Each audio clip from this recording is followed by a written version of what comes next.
नमस्कार, मैं हूं आपके साथ प्रियांशा लाजरस। बहुत बहुत स्वागत करती हूं हमारे खास कार्यक्रम प्रभु शरणम में। गुरु पूर्णिमा के दिन हम गुरु शिष्य परंपरा का सम्मान करते हैं। गुरु शब्द का अर्थ है अहंकार को दूर करने वाला। गुरु अज्ञानता को दूर कर ज्ञान का प्रकाश देता है। वह ज्ञान जो हमें बतलाता है कि हम कौन हैं, विश्व से कैसे जुड़े और कैसे सच्ची सफलता प्राप्त करें। सबसे अधिक महत्वपूर्ण है कि कैसे विश्व के ऊपर उठकर परमानंद के धाम पहुंचे। तो आइए आपको ऐसे ही गुरुओं के बारे में जानकारी देते हैं। भारत एक ऐसा देश है जो अपनी समृद्धि, सांस्कृतिक और धार्मिक परंपराओं के लिए विश्व में जाना जाता है। आदिकाल से ही भारत में गुरु शरणम और गुरु आशीर्वाद की पवित्र भावना को सम्मानित किया है। आज भी हम गर्व से कह सकते हैं कि हमारे देश को विश्व गुरु के रूप में मान्यता प्राप्त है, जो हर भारतवासी के लिए गर्व की बात है।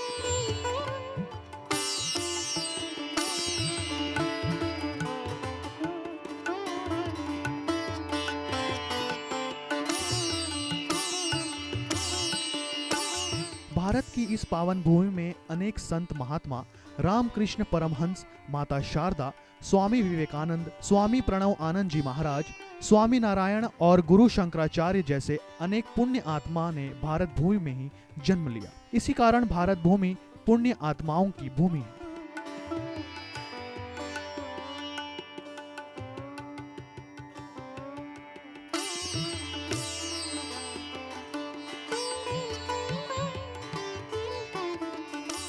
हम सभी को इन महान गुरुओं से प्रेरणा और ज्ञान लेकर समाज के प्रति अपनी जिम्मेदारियों को समझना चाहिए और उनकी राह पर चलकर एक समृद्ध और मंगलमय जीवन की ओर अग्रसर होना चाहिए।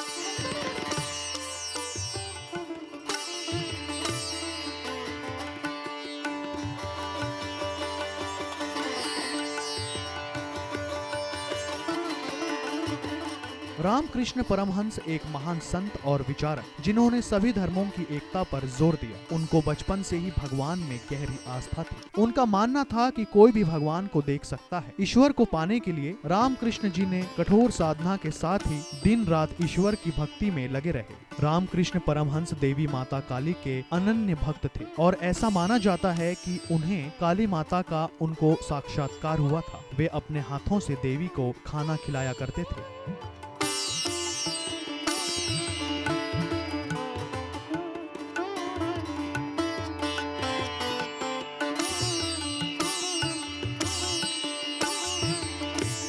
माता शारदा रामकृष्ण परमहंस की पहली शिष्या और उनकी आध्यात्मिक सहधर्मिणी माँ शारदा, जिनका विवाह केवल 6 वर्ष की आयु में रामकृष्ण परमहंस से कर दिया गया था। 18 वर्ष की उम्र में वह अपने पति रामकृष्ण के साथ रहने के लिए दक्षिणेश्वर काली मंदिर पहुंची। वहीं से उन्होंने अपने आप को उन्हें शिष्या के रूप में सौंप दिया।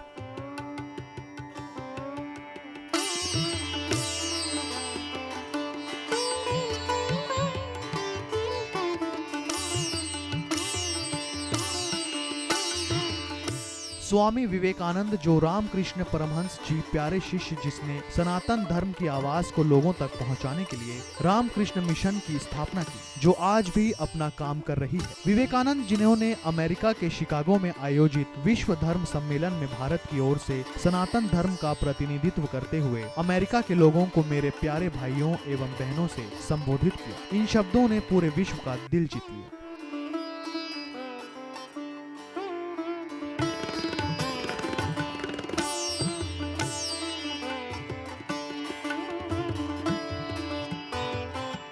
स्वामी प्रणव आनंद, जिन्होंने भारत सेवा संघ आश्रम की स्थापना करने के साथ ही स्वतंत्रता संग्राम आंदोलन में भाग लिया और देश को आजादी दिलाने में महत्वपूर्ण भूमिका निभाई। स्वामी प्रणव आनंद जी को प्रयागराज के संगम तट पर संन्यास दीक्षा प्राप्त हुई थी। गरीब, असहाय और भूखों की मदद के लिए उन्होंने आश्रम खोले। उन्होंने समाज सेवा, तीर्थ संस्कार, धार्मिक और नैतिक आदर्श का प्रचार प्रसार किया।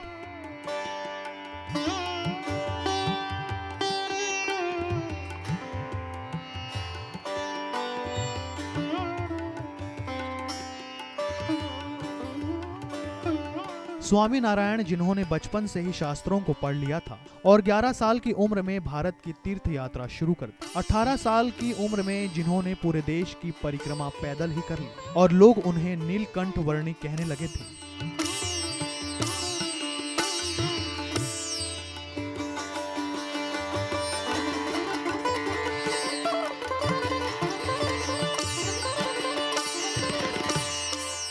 आदि गुरु शंकराचार्य भगवान शिव के अवतार माने जाने वाले कम उम्र में ही सन्यासी बन गए। शंकराचार्य ने प्राचीन भारतीय उपनिषदों के सिद्धांतों को पुनर्जीवित करने का कार्य किया, साथ ही साथ हिंदू धर्म की पुनर्स्थापना करने का कार्य किया, जिन्होंने हिंदू धर्म के प्रचार प्रसार के लिए 4 दिशाओं में 4 मठों की स्थापना की।